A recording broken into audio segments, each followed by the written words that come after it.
So our topic today is coaching. And in the room, we've got two guests. Maybe I'll ask Vinod Kilicharan and Michelle Hines to switch on their videos, and we can see what they look like too while I introduce them. So Michelle, I know, I think for about close to 10 years now, as a coach, a passionate coach that works with clients, inspiring them to do some great stuff. Working as a trainer of coaches too, in Consciousness Coaching Academy, and supporting other coaches, a mentor of coaches, get your head around that. She's also working as an expert consciousness coach, certified by the ICF, also certified in things like the science of happiness and licensed to do those kind of things, actively using the Enneagram, I think, as a tool, and also accredited to those kind of things. So we've got lots to learn from Michelle today. Looking forward to that. And then we also have Vinod in the room, who, of course, some of our IBASA members may know as the Gauteng Regional Association Chair. But Vinod helps entrepreneurs, executives, and professionals in different ways, including through coaching. He's a certified professional active coach.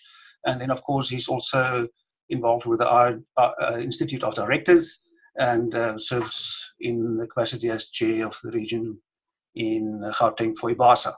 So I see Vinod has not switched on his video. Maybe it is because we have stopped him from using his video. So I've just, Vinod, you can try again to switch on your video. We can see your face too. There you are. Just tilt your screen forward a bit.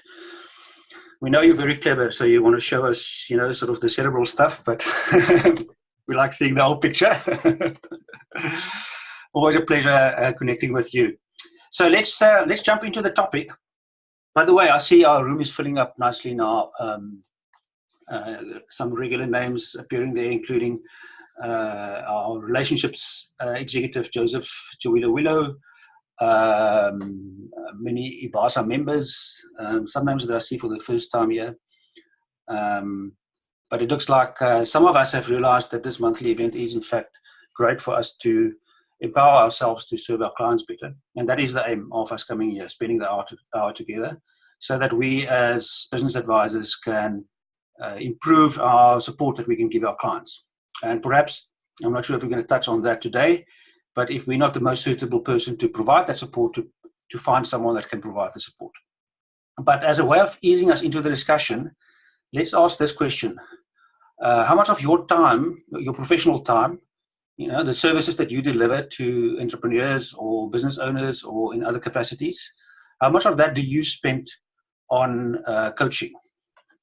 And you'll see there's a poll that popped up there. You must just click on it to open it and vote. It is open now. How much of your time do you spend? All your time, more than 3/4 of your time, half to 3/4 of your time, between 1/4 and half, less than a half, or none. And that will give us a clear idea.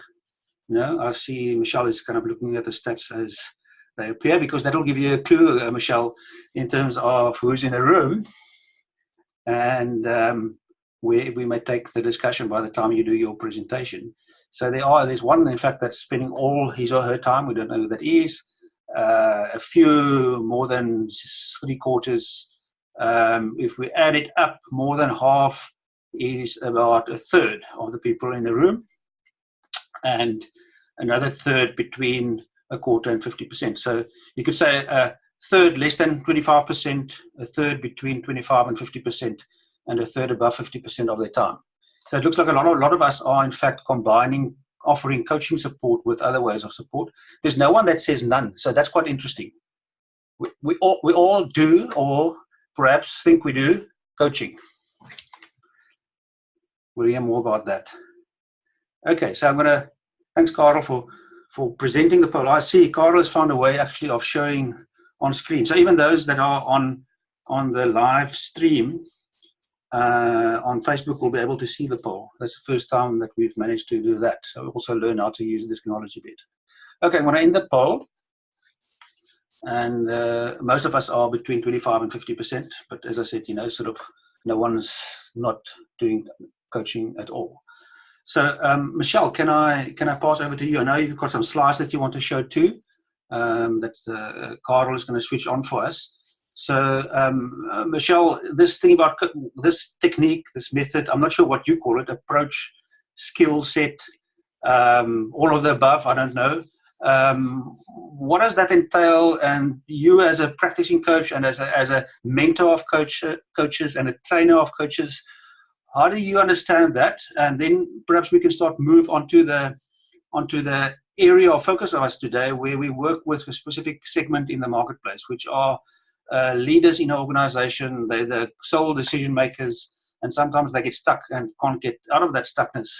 And how does that then relate to us being able to help them to find new ways of doing by using coaching techniques?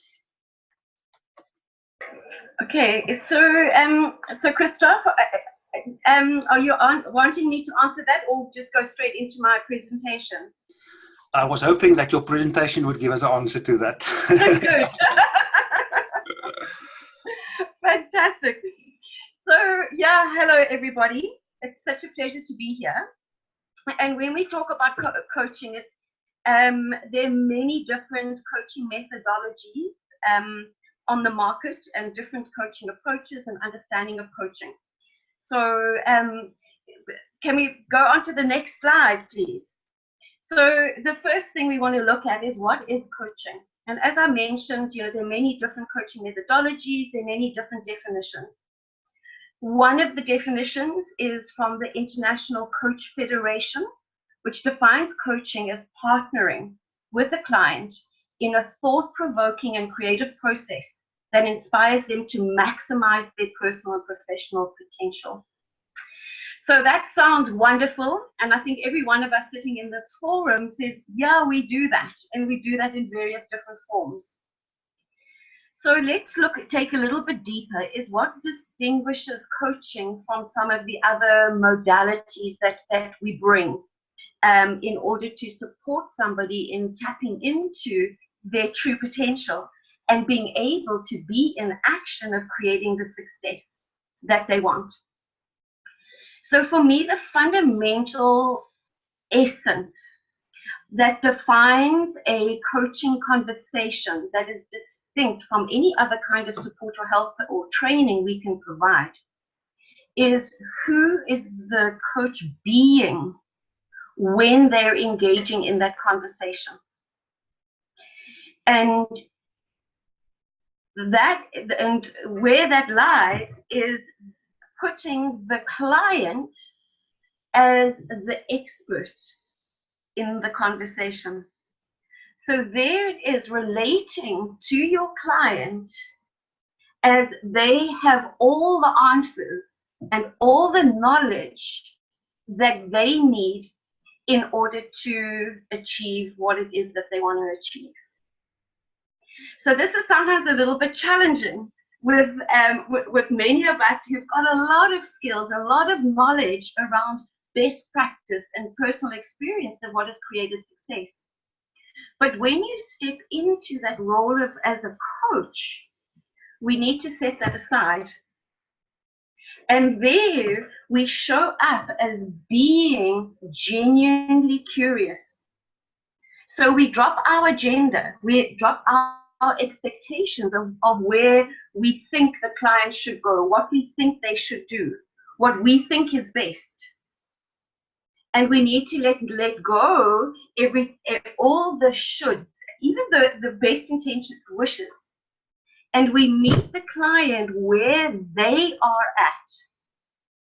And then we follow the 3 fundamental steps in the coaching process. So, Carl, can we go forward a couple of clicks? We want to get down to the 3 fundamental steps of the coaching process. Now, regardless of the coaching training that you've had or the coaching methodology, I believe that these 3 steps should be involved in every single coaching conversation that you have. The first step is clarity. So there, we as a coach are genuinely curious about what does the client want. Clearly defined in space and time. So the what by when. So given the freedom to create anything, what is it that this particular client wants to create or manifest in place of what they currently have? So we want to create the clarity of what is that future state that they want to experience. Only when the client and the coach are crystal clear around that future state, then we can go on to the second step, which is commitment. So here's a conversation coming from a place of genuine curiosity of how committed is your client to manifesting what they said they want. So what we notice is that the level of commitment is one of the biggest stumbling blocks. And it's also one of the greatest success factors of being able to achieve your goals. So it's your relationship to what you want. So when I find there's a goal, let's just say there's a goal that I want to achieve, and I find that my relationship to that goal is one of I'm non-negotiably committed to making happen. So like no matter what happens, no matter what obstacles or challenges I face, that is where I'm going to get to. That puts us in the most powerful position to be able to achieve the results. So we really want to look at, like, is our client, and asking that like real deep question, are you willing to do what it takes, which means overcome the challenges in order to achieve the result that you want.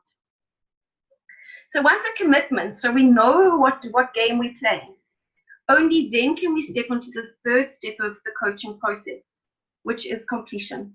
And in this phase, we know what the client wants. We know they're willing to do what it takes in order to manifest that as their reality. Then the third step is just simply to find out what is it that you need to do and who is it that you need to be in order to get what you want. So effectively, through this process, coaching creates the bridge. And I think this is where it can be most useful, is to create that bridge from the idea, the concept or the fantasy, through the steps of action into manifesting that is real. So achieving your goals, achieving your success. And part of that process in the third stage, the completion, is supporting your client to identify and overcome any mental and emotional blocks that are preventing them from being in the ecstatic action of getting what they want. So part of this journey is dealing with those habitual and automatic thinking and the automatic thinking and feeling that creates resistance and keeps us stuck. And on that note, I'm going to introduce you to possibly one of the most powerful coaching techniques that I have in my coaching toolbox that supports you to be able to overcome limited thinking. And I call this the consciousness gym, because it really is the exercise that we need to do on a daily basis in order to rewire the brain from the current thinking pattern, the current habits, into a new, empowering, supporting thinking patterns. But it's literally, it's like working the muscle. If you want to develop the next level of physical fitness, you would need to do some exercises on a regular basis. It's exactly the same thing. If we want to change our habitual thinking to a new paradigm, a new mindset, this is the resistance training or the exercises that we need to do. So the first step is awareness. So we need to be aware of what are our habitual thoughts and feelings. So Carol, once again, can we step onto the next slide? And we've just created an anagram of ants. So you can imagine all of these thoughts and these feelings that are constantly, sort of streaming around your head and being very busy like ants. And what this stands for is our automatic negative thoughts. So these, I'm sure if you just take a moment just to notice, what is that constant stream of thoughts? Like, this is really hard, or, you know, no one else can do it. I'm not good enough. I can't trust others to do what they need to do. I don't have enough time. So let me just keep busy doing what I know to stay in the comfort zone. Can you all relate? Start noticing some of those thoughts that are currently going through your head. So the first step is awareness, noticing that. Then we can move to the next process, is where we want to breathe a little bit of life energy into these negative or draining thoughts. And that's where we come on to CPR. So Carl, once again, can we have the next slide? And CPR in this context is referring to, we have the ability as human beings to create a positive response. So for example, if we can go on to the next slide, if I'm noticing, oh, this is like really hard work, maybe I could like look and say, okay, well, I choose to let that thought go and replace it with like, wow, this is fun. Or if I'm noticing that I'm feeling that no one else can do this as well as I can, I might go like, okay, so do I choose to hold on to that? Well, maybe not. So let me replace it with, I choose to trust others to do their part. Or I'm feeling stressed and drained. Maybe I'm like, okay, well, let me rather be inspired and energized. Or I'm committed, it's challenging, and I'm committed to grow and learn through this experience. So let's look at a practical example. If we can move on to the next slide. So how we use this tool is, imagine you're walking through your experience of life, and when things are going well, it's easy. But when you're faced with a challenge, let's say you come up against an obstacle or a challenge on the journey to achieving your goals, and your automatic reaction on the left-hand side is to feel stressed or to get into a state of fear, to being petrified, or it immediately impacts your self-esteem and you drop in your confidence. So whatever that is, and all of us have between 2 and 5 typical automatic responses. Now these are those ants, they hardwired into the brain. So there's the stimuli in your environment, challenge, and the program of stress or the program of doubt is automatically uploaded. So now, your job, and this is where the tool comes in, the first step is to be aware of what's going on and not be in, we want to stay on the previous slide, sorry, Carl. This will be the summary. So there, it's to notice what's going on and simply acknowledge, well, right now I'm really stressed, or right now I'm petrified, and that's okay. That acknowledgement creates the space for you to then step into making a choice. So do I choose to stay in that state? Is it useful? If it is, carry on, nothing to change. However, if it isn't, if that's detracting you from being in action of achieving your goals, at that point you can then make a decision to do something different. So a common one for me is to get a little bit overwhelmed and stressed. So there I notice, oh, okay, right now I'm feeling overwhelmed, and given the freedom to create any response, what response would I choose? So let's say in this example, I choose to be calm and grounded. Okay, so awareness, I'm stressed and overwhelmed. My choice is to be calm and grounded. Sometimes just simply making that choice, the transformation occurs. And what we mean by transformation in this context is we transferring the form from one state of being into another state of being. So I actually feel different. I'm able to show up and respond to the situation in a different way. However, often I make the decision and I'm still a bit stressed and overwhelmed. Or I've made a shift, I'm maybe a little bit in no man's land. So there we go on to the next layer. And I can simply engage in the questions. What can I acknowledge? What can I let go of? And what decisions can I make in order to be calm and grounded right now? And I will keep repeating that. What else? What else? What else? Until I experience being calm. In that way, if I practice that often enough, it gives me the ability to shift effectively from a negative thinking and feeling into a positive mindset that supports me in overcoming obstacles and getting back into the ecstatic action of achieving my result. So there's your consciousness gym. It's very simple, and at the same time, I acknowledge sometimes it's not always that easy in practice, but the steps are simple. First thing, awareness. That's our gateway into having any power to do something different. We need to be aware of what is going on. Once we have the awareness, we then have the choice. So do I choose to stay where I am, or do I choose to create something different? And you have infinite power to choose what you want to create as your response. And then that opens the gate to transformation, where we literally shift from one state of mind into a different state of mind, or even being. So it's, in feeling as well.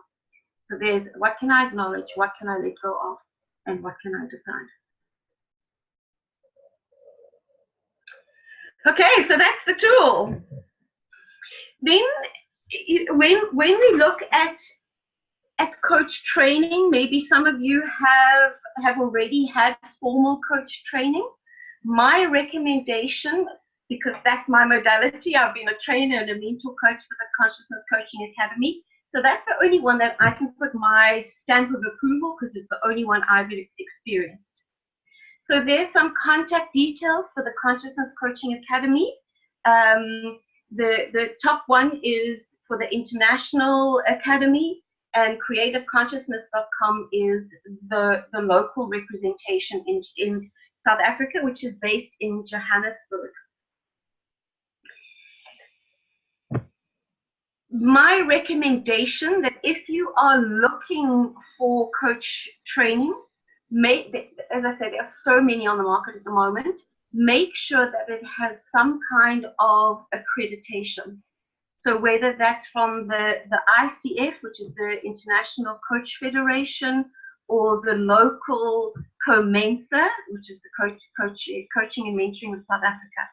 But make sure that it's got some kind of certification or accreditation to ensure the quality. Then there's the most amazing tool that's available through WBEX, and founded by a chap called Ben Croft. WBEX stands for the World Business and Executive Coaching Summit. And what Ben is driven by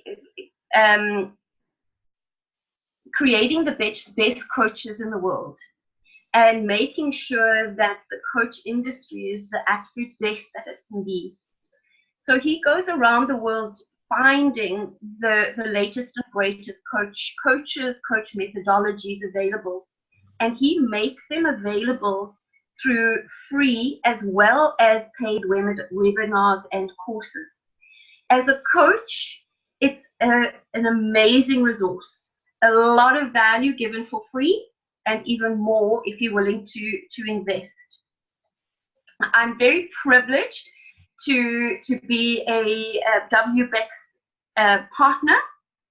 So if you would like to get, it's not a lot, but if you'd like to get notification of what is being made available, what webinars are being offered, then please just send me an email. I think Christoph is putting that in the chat box. Send me an email and ask for me to put you on my coach database. And then I'll keep you informed of these amazing resources that are made available. Good. I have no idea how much time that took. You did perfect, Michelle. Excellent. It's a big job to concisely introduce such a involved and sometimes even complicated approach to supporting people. Yes. I must say, when I was introduced to coaching in another avenue from a different institution from you, linked to the University of Cape Town, we had a 6-month program, and that kind of shifted I'm kind of like naturally a cerebral person. It kind of helped me to be a bit more grounded in the heart and, sort of. Yeah. Coaches aren't only giving you the skills to support other people, it also may change you as a person. So it will. Not may, it should. So it's a good investment to make, even if you won't be actively working as a coach. You develop as a person when you attend those training programs. So I did post there the links that Michelle mentioned, as well as her email address. So please make contact with her through that. And I see Jacqueline and Nick has taken the bait that I've put out there to say in the chat area what insight or confirmation of something that you already know, or sort of something new that you noticed from what Michelle was sharing. So if you can use the chat area, just click on the chat button and put in there what your thought is right now. Sort of what did you notice that stands out for you in the coaching approach that resonates with you, something which you think may be useful for yourself.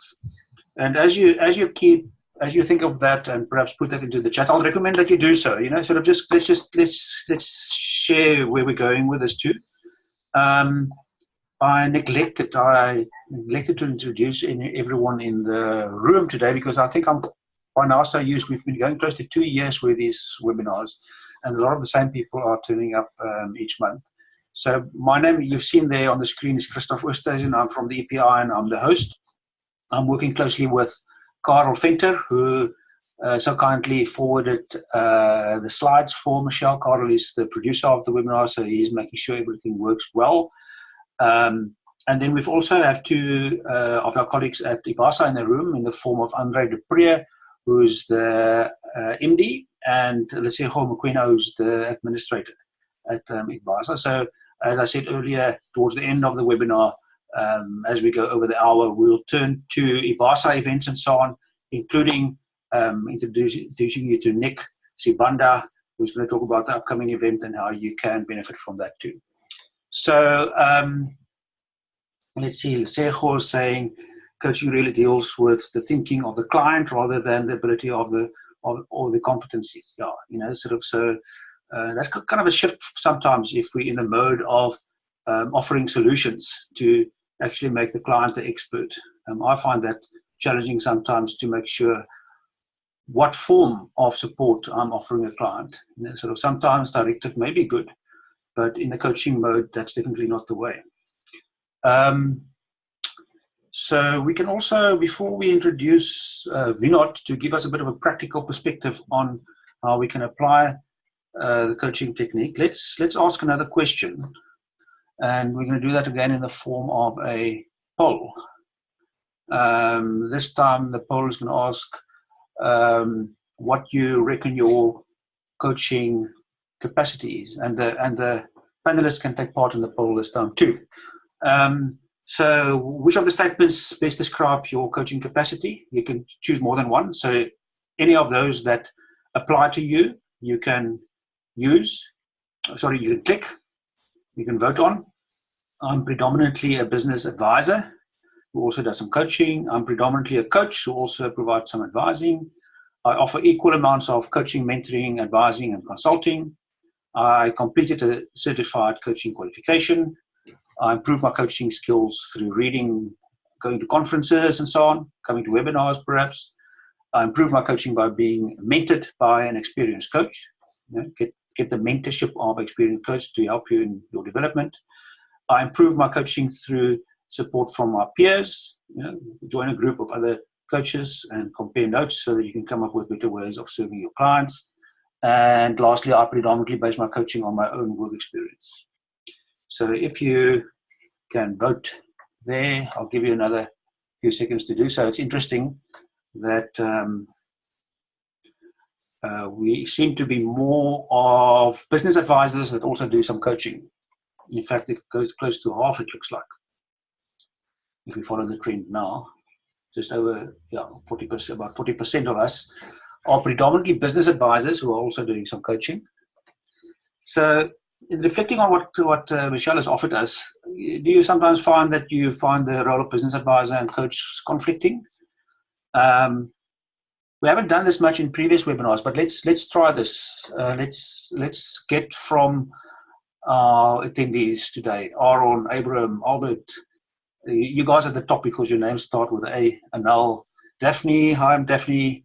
Ilona, Ernest. Can you guys say, do you find that sometimes you struggle with that shift from business advisor, the role of business advisor, advising, to coach and supporter? Yes or no? You can type in the chat, yes or no. So here we start going. Ilona says no, she can deal with that. Maybe if we have time in the end, we can bring you in to explain to us how you make sure that you are not finding that challenging. Abraham says yes, he does. So does Terence. Luther says he's okay. He's got mechanisms to make those choices and help his clients. Who else is going to? Aaron says yes, he's sometimes found it challenging. So that's perhaps a discussion that we can keep having as we go along. So let's end the poll while we're still saying yes or no. And clearly, what stands out here is that most of us are advisors. There's also coaching. And we learned, about a third of us improve our coaching skills through reading, conferences, etc. Fewer of the other things stand out. A few also do coaching on my own, based on my own work experience. So those are some interesting comments that we can reflect on there. And I'll share the results with you guys too for a while. Okay, are we ready to move on? I see we didn't get many people, only a few brave ones. Maybe because I mentioned their names, said yes or no. So I wonder how we're going to make this more interactive. Sometimes we can bring people even to speak. So maybe if we have time, Ilona, you said no, and Luther, you said no, maybe we can hear what the trick is that you guys are using to make sure you stay on track. So Vinod, if I can ask that your video is off at the moment, if you can unmute yourself and switch your video on so that we can see you. There you are. And also unmute, and we can hear you too. Should I unmute you? There you are. So, Vinod, you work a lot with owner-managers, business owners, small businesses, and so on, too, as coaching clients. So, in applying that approach to support, what are the practical implications of doing that? And, sort of in your experience, what works and where are the challenges that we need to be aware of? Good afternoon, Chris, and good afternoon to the viewers. Before I start, I just want to say one thing to all the business advisors out there, that if you are not a qualified coach, I would really advise you to get some qualification in coaching, because I believe that from an advising point of view, it plays a very, very big part in being a very effective consultant or business advisor. There are various coaching methodologies, and I must thank Michelle for sharing and giving us a very good insight into coaching and on the consciousness method. I think it was a great exposure. I think that as business advisors that are viewing this webinar today, we are faced with two challenges. The one is that we are dealing with clients, as our theme is that we have limited thinking, how they can overcome it. But at the same token, as business advisors, they are running their own businesses. They're their own owner managers. And are they heeding to their own limitations? And this, I can tell you, is that it's something that they need to deal with. Because if you cannot deal with your own issues, it is more difficult to go deal with other people's issues or other clients' issues. So I would really, really implore most of my colleagues there to go and find a good coaching course so that they can be better skilled, and they'll see the benefits of their consulting or their advising from a holistic point of view. We cannot deal just with the business. There's the leader, there's the human being, there's the human factor behind that business. And those are the factors that sometimes contribute to the business being run efficiently, effectively, from a better leadership point of view. So coaching has various benefits. It's like you said earlier on, it's quite an involved subject, it's quite a complicated subject, and it can be complex in some ways. But for the purposes of dealing with our theme today, in using a coaching technique to support owner managers in overcoming limited thinking. So I thought that one of the models that I was going to use more from a simplistic point of view and from a time point of view is the GROW model. GROW. Now, why I use this model is because of its simplicity and in identifying some of the limited thinking or the limited beliefs, or also the ability and capability of the person you're dealing with. And the reason also I chose this model for today's purposes is because at some point or the other, we will come across certain goals or deliverables that the business owner or owner manager or leader is wishing to accomplish or achieve for the business, for himself, for whatever. So the GROW model is a simple method for goal setting and problem solving in coaching. And there are 4 stages. Firstly, let's start with the G. And the G stands for goal. The goal is what the client wishes to accomplish, whether it's his personal goal or a business goal. The clear issue here for coaching or coaches is to ensure that the goal is properly defined. Now, I'll give you an example. Is that, okay, so I've got a personal goal. I want to lose weight. Boom, that's the end of story. That's not a clearly defined goal. So one of the tools that they can also use to more clearly define that goal is to use the SMART tool or the SMART method. SMART, S-M-A-R-T, being is it specific? Is the goal specific? Is it measurable? Is it achievable? Is it realistic? And has it got a timeline?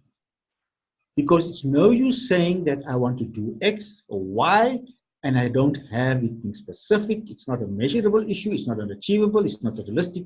And there isn't a timeline that I need to do it by in 3 months' time or in 1 year's time. To lose weight, it's not realistic to do it in 1 month. So it's not realistic. But it's realistic if it's in a year. Is it achievable? Yes, it's achievable in a year. So I think that they need to spend a reasonable amount of time in unpacking and ensuring that that goal is properly defined. So the next thing about the GROW model is the R. And the R is for the reality. Is this the goal that the client wants to accomplish? The client will describe their current situation, how far they're to achieving the goal, what they need to achieve the goal, how they're going to achieve the goal. And there, it's important also sometimes to understand whether this is an ability issue or a capability issue. If it's if the person's got the ability, but they haven't got the capability, then maybe you need to step back and say, okay, what do I need to? So my goal is that I want to understand finances. I want to understand everything on finances. I do not have an accounting qualification. I have not had a good understanding or a good grounding of finances. So in order to achieve that goal, we'll have to go and be a little bit more realistic and get the capability of them understanding about finances. Now the next letter of GROW is O. Obstacles and options. What are the obstacles? What's the internal? What's the external issues that keeps the client from achieving the goal? And here, I think that the coaches or the advisors must be very mindful.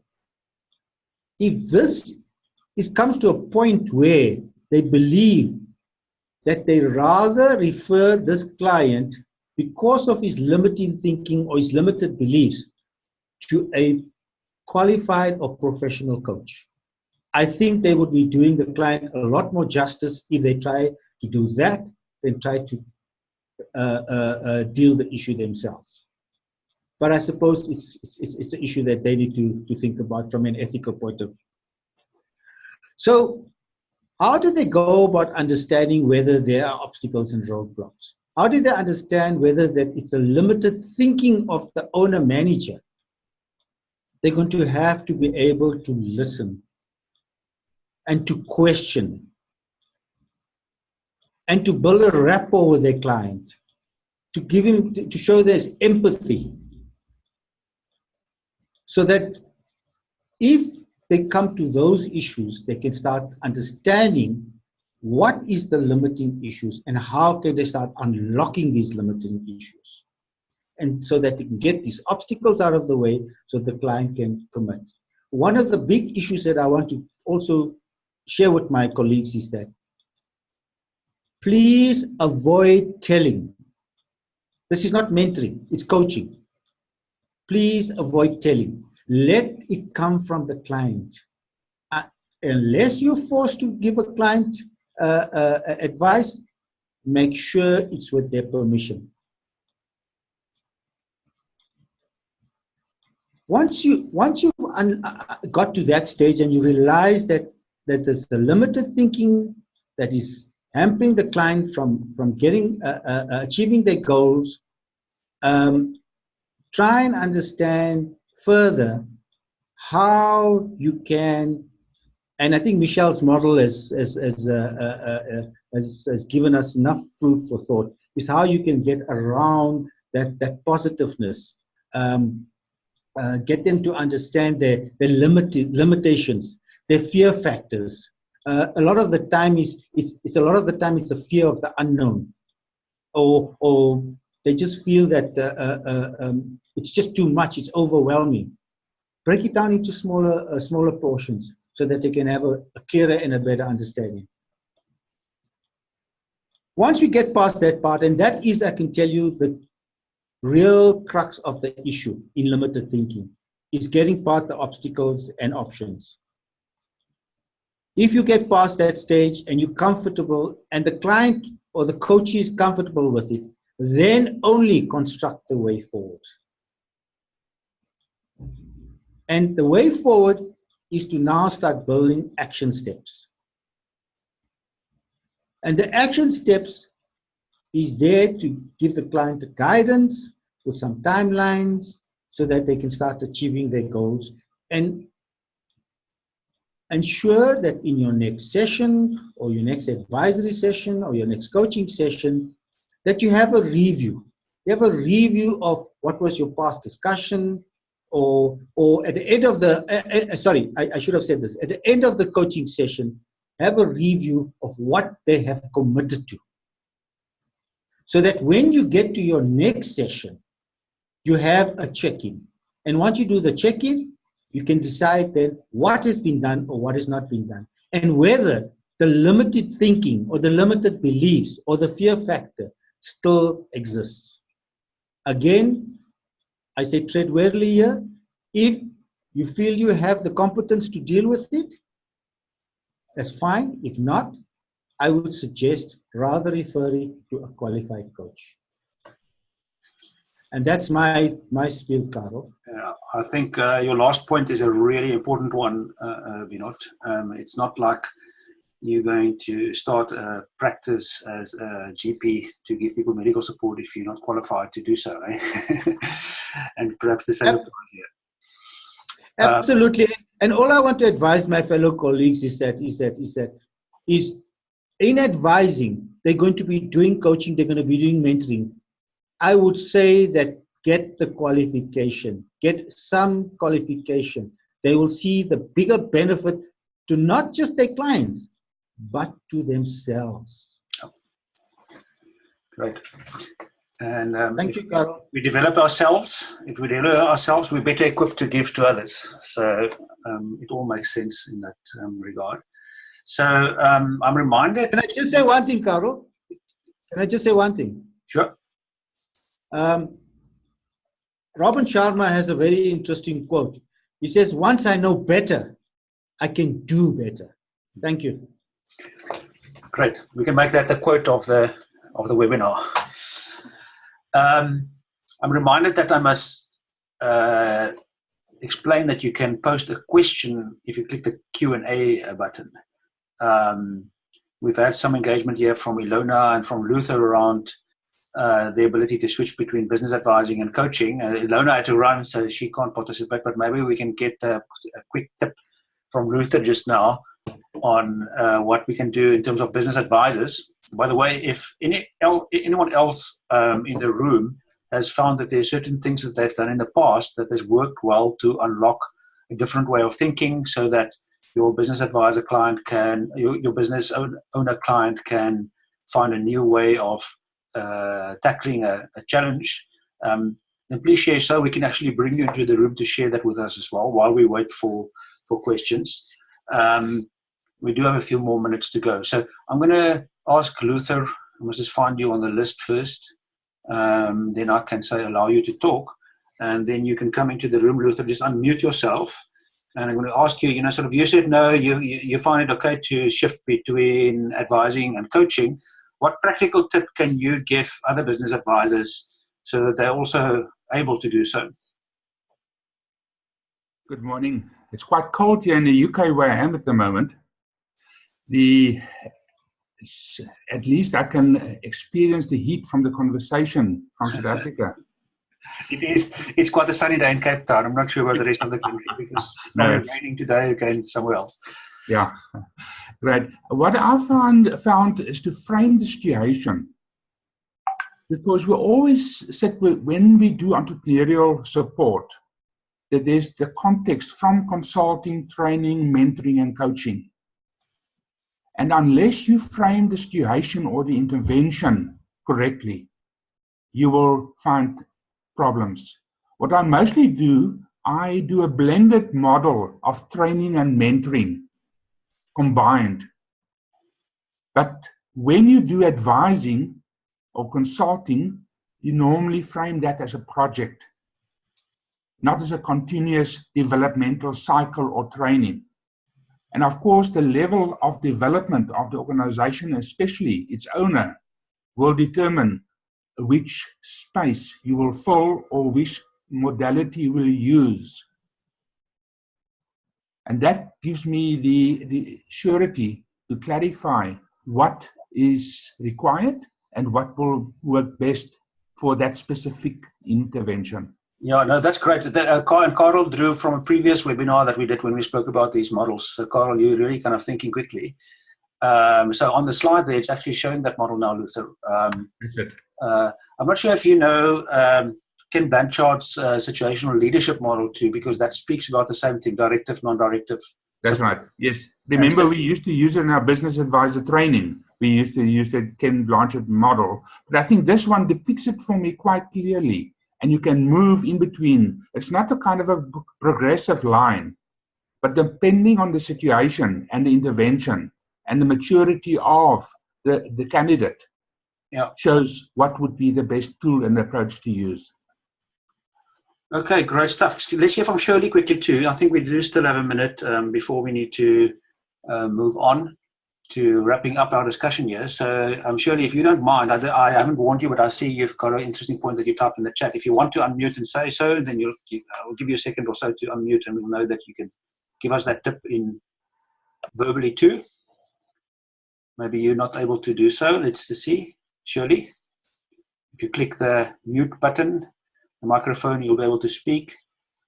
Okay, it looks like it's not going to work for us here. But Shirley is saying that the tip for his while coaching sessions is to ask the client if you can move into the consulting role and give advice or an opinion.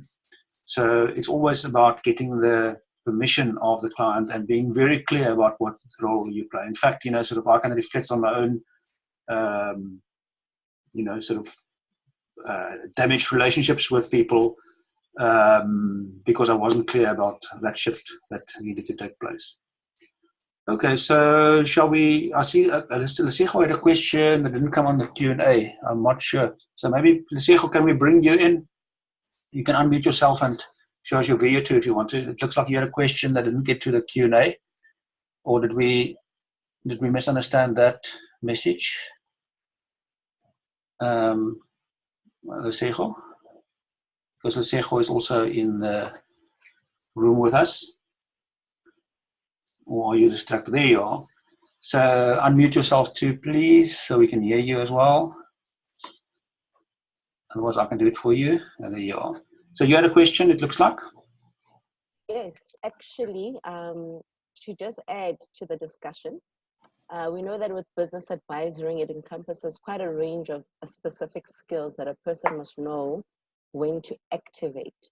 And I believe one of the key issues with knowing when to perhaps utilize coaching to get the best out of an owner, manager, entrepreneur in this situation versus when now you offer a solution. I agree, you must always be clear when you've shifted the role, but at the same time, not taking the power away from the business owner to make that decision still. Coming in as somebody who is to assist an entrepreneur, whether you come in as the expert or the advisor or even as the coach, a lot of the people requesting that help sometimes inadvertently give over that ability to make a decision. I call it giving over your power to make a decision. So I also think at the end of such a session, it is key to remind or to at least make it easy for the business owner or the owner manager to get back their power by reaffirming the point that it's still their business, they've still made the decision, and the expectation is for them to implement in that business. So that was just my input on how best to get a competency to be aligned to somebody actually taking accountability and putting in the skill they need to get their business going. Yeah. Great. So I've asked that everyone in the room switch on their cameras and they can also unmute when they want to speak. But it is kind of time for us to wrap up. So I'm going to ask, we can just go around the room. What would your observation be, sort of for people that are in the room? Most of us are business advisors that are also doing some coaching. So if someone gives the tip that you wanted to give, you'll have to think on your feet a bit so that we can kind of have a variety of thoughts here. But let's start off with Michelle. Sort of what would your, and by the way, thank you very much for that point, Lesego. I think that kind of shapes the discussion for us well too. So Michelle, let me unmute you, that's quicker. What would your, well, that is taking a second. Maybe it wants you to unmute. There you are. What would be that kind of one, or if you have 2 points that you would like for us to know today? Yeah, so listening to everything.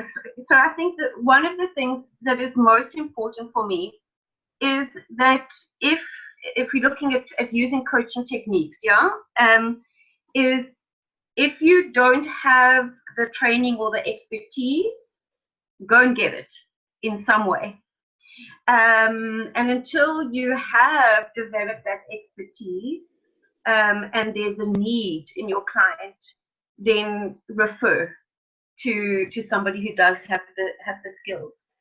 And I think one of the indicators of when maybe sort of coaching or a coach is required is when your client is stuck. So when they're not doing what they say they're going to do, or when you notice that they are switching off or resisting in some way, those are the indicators that perhaps what's happening at the moment isn't working. So a different approach needs to be applied. Just as some indicators to look out for when it's appropriate to shift. Yeah. Thank you very much, and also thank you for the insights and clearly this is you so passionate about this. I've been in one of Michelle's mentor, I suppose, what do you call it? Mentor coaching. Yeah. Yeah. So circles where I've learned a lot from. I'm also going to ask if I can shift to Andre and Nick and Carl and Lesego, sort of just a one-liner before I get to you, Vinod. I'll get you to shape the whole, end it off for us nicely, if you don't mind, towards the end. So, Andre, sort of what is your takeaway? Christoph, I enjoyed the Michelle's talk. It was great. One of the things that for me, I become very impatient. I want to get things done. But if I look at the moving from a fearful state to a focused state, moving from a low confidence to committed, that step or that transformation may happen many times a day. It's not only once or twice. And instead of becoming impatient with your customer, the one that you take by the hand, show empathy, show the patience, show the graceful walk with them. If I look at the time that it takes, sometimes it can take a long time, depending on the situation, from fearful to energy. That is not a switch over. So you may have to walk a road, or you may have to walk a few minutes. Yeah. I suppose someone that's practicing coaching will tell you that they can have a 2-hour or 90-minute or 1-hour coaching session with someone and create lots of progress. So, but perhaps you're right, sort of these aren't quick fix topics that we are dealing with. Nick, can I ask you what you've been sitting there quiet? We'll hear more from what you have to offer us just now, but in terms of coaching and so on, sort of, I know that you've been spending a decade or more supporting entrepreneurs too. So it's you have that specific context. If you can unmute yourself and just share your insight from the discussion up to now.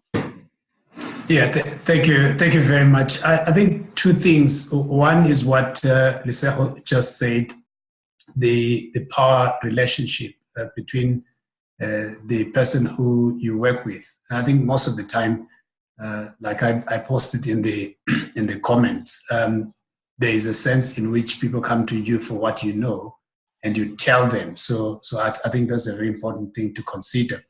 And secondly, I think there is the whole idea of this being a long-term relationship. So in the framing of that relationship, I think it is important for us to think about the time factor so that we can take the person through the steps. Yeah, great, thank you. So, Lesego, your name has been mentioned. Do you want to add something to what you've shared just now, or will you stand with that comment?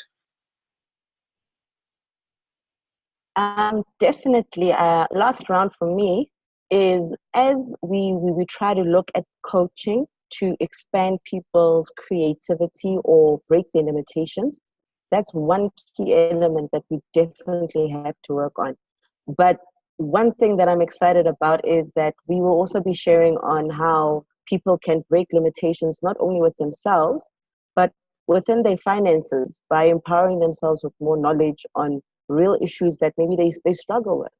So I'm excited, and I believe that if people apply the guidelines that have been shared on this webinar, but they don't just apply it once in a while, but they do it continuously and develop that habit. We are going to see not only improvements in competencies of people applying it in their work or their businesses, but also within what they want to achieve quickly in their businesses. So I believe this is very much relevant, and people should do it daily, not a once-off. Great, thank you for that. Carl, we know that you have been pushing all the buttons, but you've been listening too, I know, and always a useful comment that you make at the end. So what are you taking away? You've been involved in the whole process from identifying the speakers, the panelists today to right now where we are. So, sort of how did that evolve for you? No, I think, Christoph, thank you. I think what is important for me, naturally, the topic today was how do we deal with owner-managers? Now, although a lot of these models might be useful, most of the entrepreneurs I know is not actually in the space of fear or stuff. They're actually in the space owner-manager type entrepreneurs, in the space of I know it all. I'm the captain of my castle.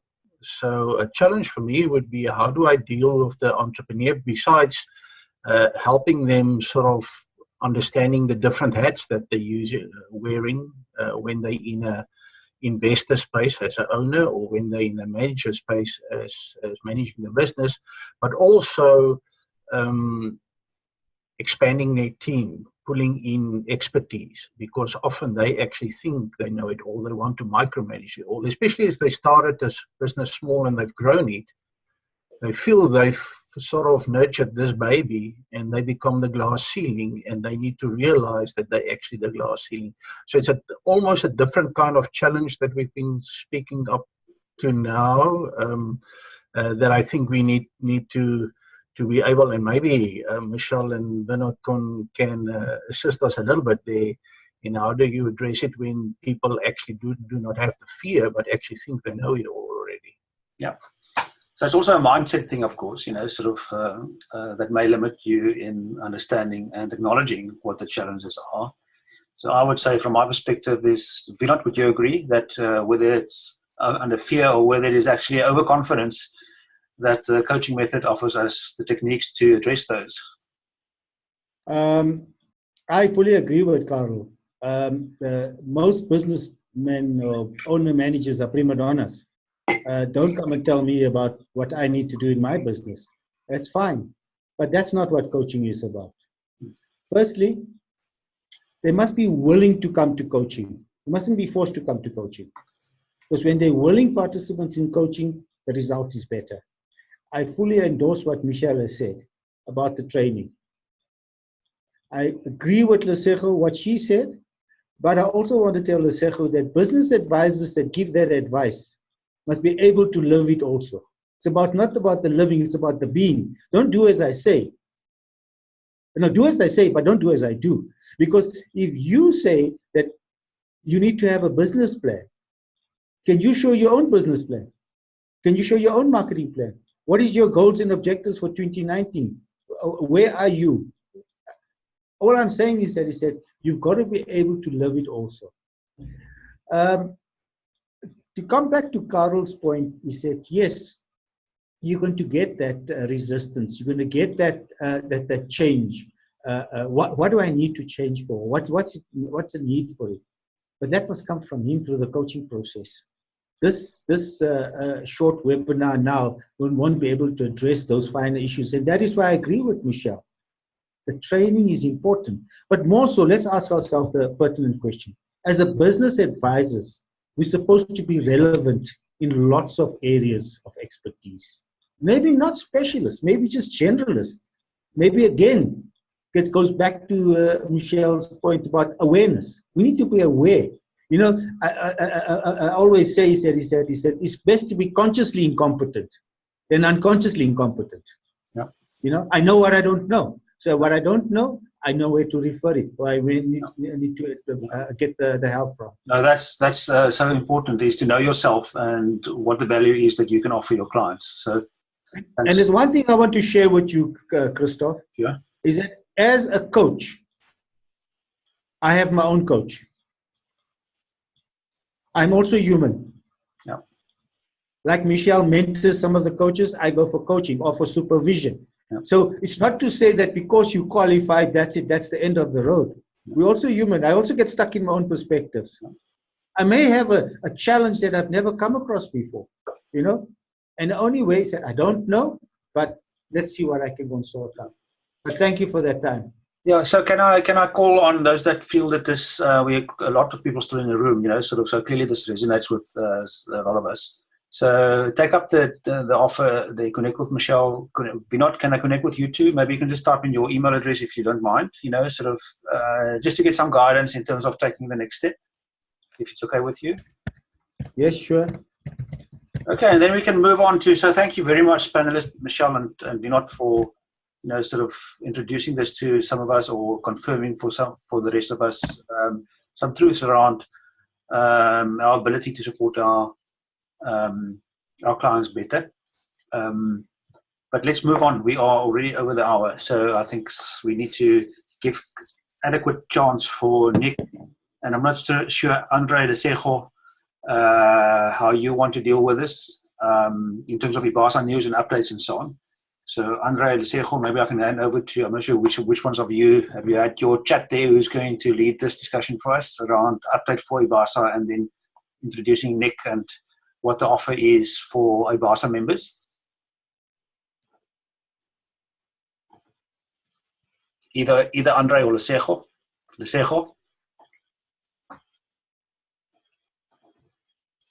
Thank you so much.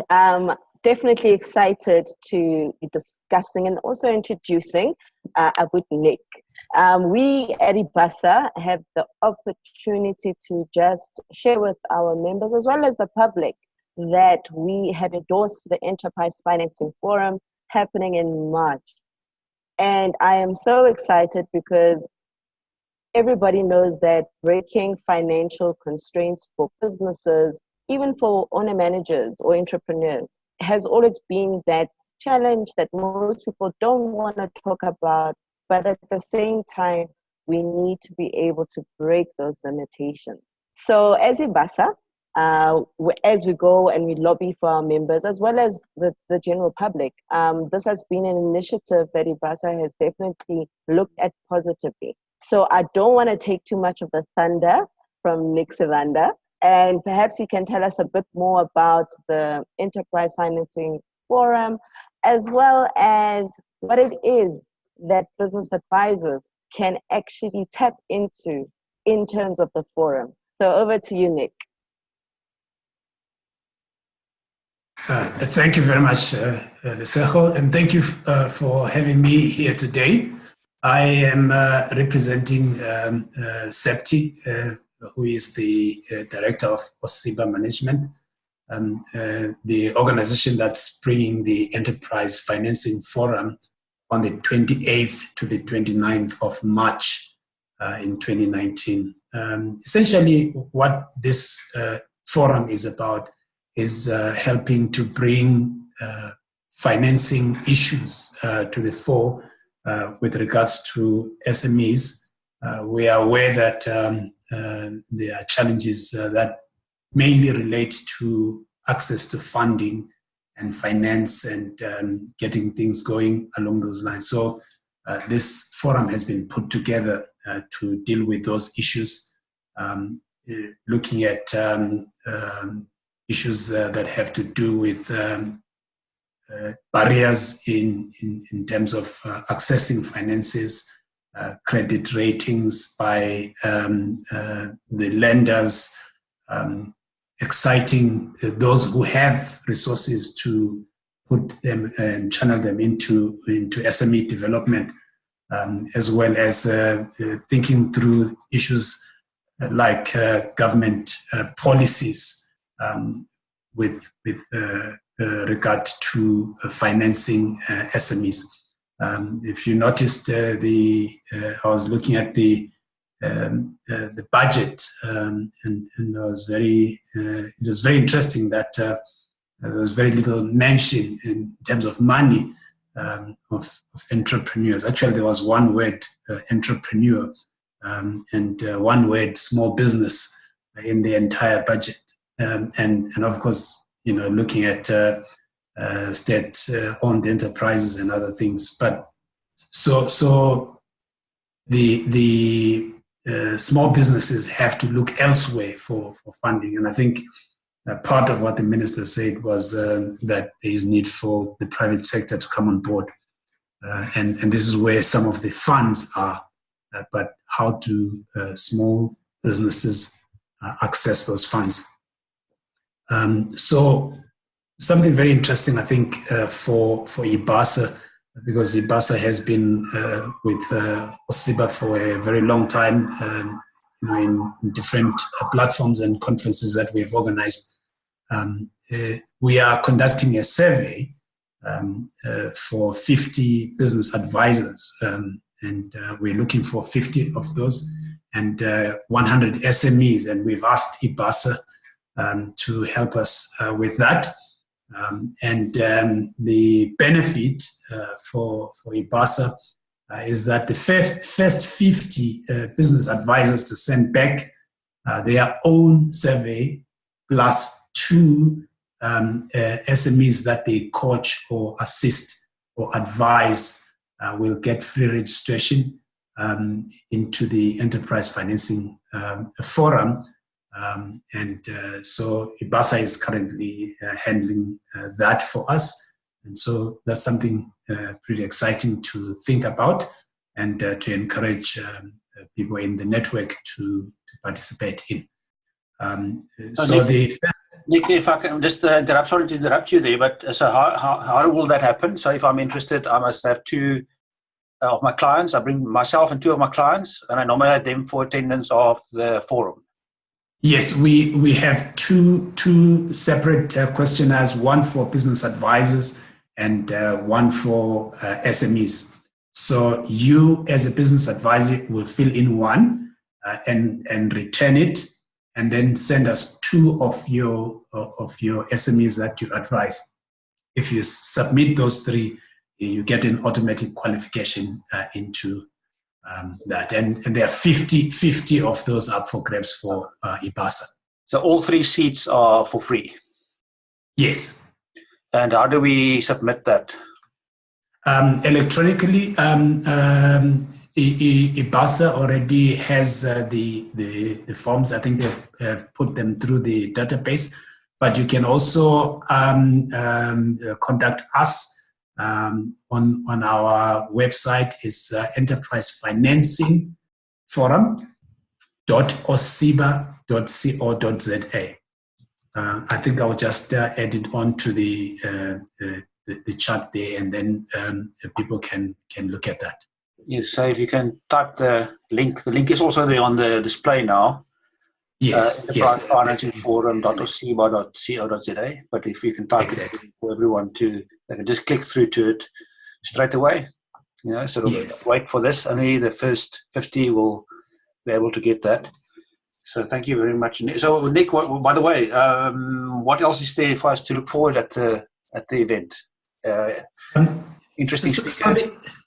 Yes, very interesting speakers. We have speakers coming from far afield as France and Zimbabwe and several local speakers as well. So there's a rich context in which to view as well as just thinking through the different components of the program itself, which is also accessible on our website.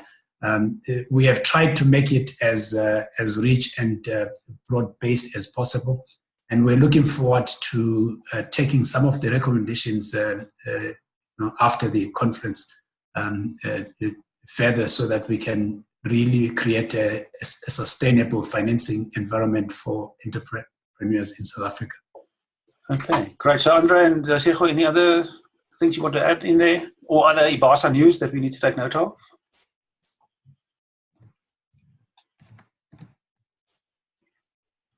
You're looking at each other. Apologies, I think I pushed the wrong button. I just want to say thank you very much, Christoph. This is a great forum for me, a great way of meeting people with same minds, perhaps, same problems, same challenges. And I can just say thank you for Nick and Michelle, especially, and Vinod, for having been here today and for sharing unbelievable their unbelievable experiences with us and knowledge. So thank you very much. And to Nick, I just hope for the best for you, for the forum, and I hope it will go well. That's from my side. And we want many more of these. We will. I'm positive we will, and expand the reach too. So, by the way, if you're attending, and you know other business advisors that may want to attend next month's event, it is on the 14th, if I'm right, of March, and you'll be able to, because we've got your email details now, you'll receive an email to invite you to register for that event too. So may we say then goodbye? We're already a few minutes over what we promised people to do. The last announcement is, if you're not an IBASA member yet, and there are some on the webinar here today that are not, you can become one, and it's quite easy. You go to admin or send an email to admin@ibasa.org.za, and they'll send back the details for you. It's of course a way for you to become part of this community, and also to show your clients that you are serious about being a professional in the business advising field. So thanks again to our panelists, Vinod and Michelle, and for Nick for sharing the forum, Enterprise Finance Forum details with us, Lesego and Andre, sort of always good to connect with the IBASA colleagues here, and Karel for doing all the hard work in making this happen. So have a productive afternoon, everyone, and see you next month. Thank you, everybody. Bye. Thank you. Bye-bye.